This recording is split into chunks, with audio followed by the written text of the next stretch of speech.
আজরাল ভর্তি নৌকাতে তলিয়ে তার ছদ্মবেশ ধরে মাঝিরা নৌকা তুলে তার বেশ ধরে তারা বাড়ির দিকে রওনা শুরু করে।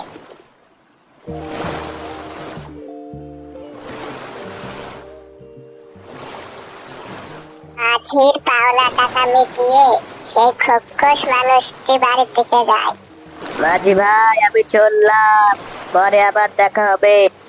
আর এদিকে আসল মানুষটি কোন রকম প্রাণে বেঁচে যায়।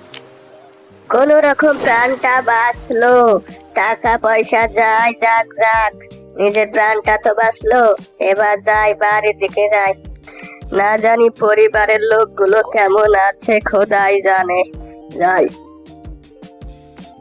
বৌমা, বৌমা, ছেলেটি সেই কবে বাড়ি থেকে বের হয়ে গেল, এখনো আসার কোনো নাম বদলই নেই। আমিও তো সারাদিন সেই কথাই ভেবে ভেবে দিন কাটে আমার। জানি না কোথায় কেমন আছে ছেলেটি।